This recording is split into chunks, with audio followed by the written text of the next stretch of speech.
Welcome back to Thinking Cap. My name is Benji, and in today's video I'm going to be showing you my very latest free hit team ahead of Saturday's deadline. I have activated the chip this week, and in this one I'm going to be showing you all of my combinations and players. I'm going to break them down pick by pick for all of you. Let's get into it.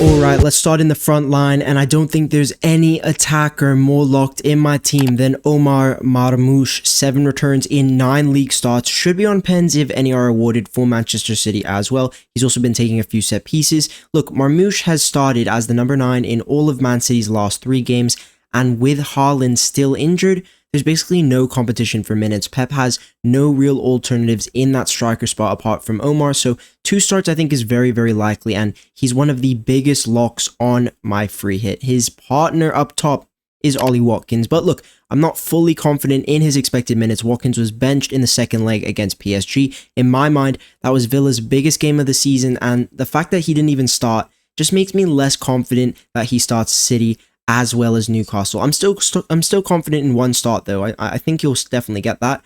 And interestingly, Watkins is just 1 goal away from becoming the all-time top scorer, joint top scorer for Aston Villa in the Premier League. Gabby Abong-Lahore holds that record on 74, Watkins on 73. So 1 goal to equal, 2 goals to make history. Watkins was asked about it after Southampton, so he's aware of it, and he'll definitely be looking to draw level with Gabby in this double. Look, I'm definitely playing into that record narrative by picking Watkins, but look, X minutes concerns are X minutes concerns, and they are at the back of my mind with Watkins. So right now, as of now, I'm undecided on the Watkins pick. One of the alternatives to Ollie Watkins is the main man sitting first on my bench, and that's Mateta. I'm just a little bit doubtful that he gets 2 starts with the FA Cup semi-finals for Crystal Palace kicking off in just under 10 days. But look, Mateta's still in my thoughts. I'm just worried about that Eddie Nketiah could get that Arsenal game, former club. Maybe Glasner plays into that. But yeah, elsewhere on the bench is just basically a bunch of fodder to afford this mega team, but I'll fix the bench closer to the deadline. Let's move swiftly into the midfield, into my second lock on free hit 33, and that's Mo Salah away to Leicester City. I strongly considered going without him, but ultimately the fixture is just gorgeous, man. Salah's going for all sorts of records in the run-in, and this season he's maintained a fantastic record against the promoted sides. He smashed double digits away to Ipswich and Southampton earlier this season, and I'm expecting him to follow similar suit versus this Leicester City team who just conceded 3.9 XG to Brighton, and Brighton are not the best attack in my opinion. Next to Mo is Bukayo Saka. Look, I'm not expecting him to start both in the double if he plays 90 minutes against Real Madrid, which I think he'll probably get around 75 I had to estimate, but I am recording this before that game, so currently Saka's in at a 60% chance, but I can't guarantee that he'll be in my final team selection because I need to see what the minutes are looking like tomorrow. Now, a pick that is nailed in my free hit is Morgan Rogers. He started every single Aston Villa game in the league, and looking at his output recently, especially after the international break, game weeks 30 to 32, I mean, Rogers looks to be in absolute lightning hot form. 4 returns in the last 3, always available, always reliable, and his biggest ever FPL return did come in the reverse fixture against Manchester City this season, where he scored 14 points with a goal and assist, clinch max bonus. So I am playing into that narrative as well, but I also think that Rogers is just one of the most secure picks you can get out of all of the doubling midfielders. And his teammate Marcus Rashford is also locked on my free hit 33. He's seriously impressed me against PSG, where he got a fantastic assist to Ezri Konsa. Here's what Emery said about Aston Villa pens. After Asensio missed twice from the spot at St. Mary's, he basically came out and declared Rashi as the first choice now for pens. And now we know that when Rashford's on the pitch, he'll be taking pens. And he's also been starting as the number 9 in place of Ollie Watkins. So Rashford is an out-of-position midfielder playing as a striker, so you get that upside. And unfortunately, look, for me, I'd never, ever looked at Marcus Rashford at Manchester United as a number 9, but Emery did use him quite effectively against PSG, and maybe he will adapt nicely in this number 9 role. If we look at my midfielder meta, which you guys can check out on Meta FPL Moves, game week 33 if you want the full breakdown, but if we take a look at this, just look at the picks in Rashi's price bracket. He's far clear of most of them, and he'll be taking pens, he'll be taking a good chunk of corners too, and that just makes him one of the strongest routes to point assets in double game week 33. Look, I can't say for certain that Marcus will start both, but I definitely think he gets Man City away and one start, and that's where I think the start's going to be. One start plus minutes off the bench in the other, or potentially two starts.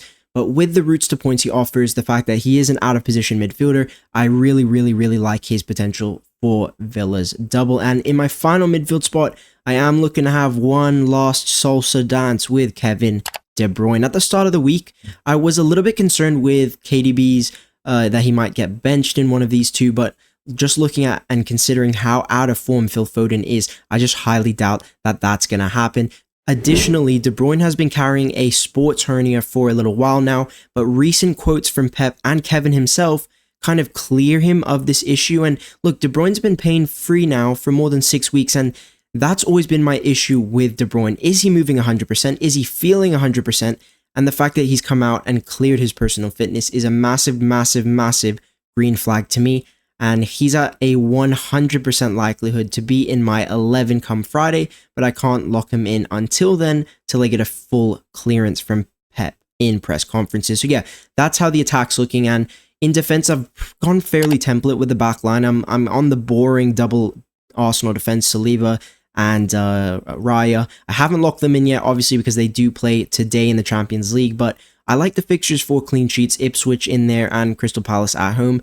And I expect Palace to rotate ahead of a big FA Cup semi-final with Aston Villa. I've also got Gvardiol, who's my only defensive lock right now, and obviously he's just a double game week monster. I think he's nailed for Manchester City, whereas I think Ruben Diaz, if one of the two were likely to get rotated, I think it would be Ruben Diaz. So I think Gvardiol is the most nailed City defender you can get, and he's lined up next to Daniel Munoz. Look, Danny, he's got the biggest chance of dropping out right now. I'm a 50-50 on him at the moment, just because I'm not the biggest fan of Crystal Palace's double, but Glasner does have the opportunity to sub him early against Arsenal with his backup, Franca, fully fit and firing. I think Bournemouth at home, it's an okay fixture. It's okay as a defensive fixture, but ultimately I've got Munoz in due to a lack of better options rather than really wanting him for Crystal Palace's double.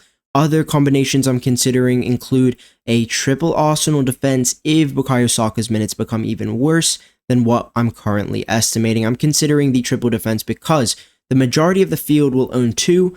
So with one Arsenal defender, you're losing. With two, you're successfully protecting, but you're not gaining at all. But with three, you're definitely gaining. And coming into this 33 double where none of us are really hot on Bukayo Saka for two starts, I think there is a slight edge with going for a differential third Arsenal in that slot. And so yeah, that's why I'm considering it. And this is how I'm looking to line up on my free hit this week. My final team selection will be out on Friday after press conferences, and that will be via YouTube Shorts. So make sure you're subscribed if you want to catch that one as soon as it drops. Hit that like button. Let me know what you think of my free hit in the comment section, and I'll speak to you very soon. Peace.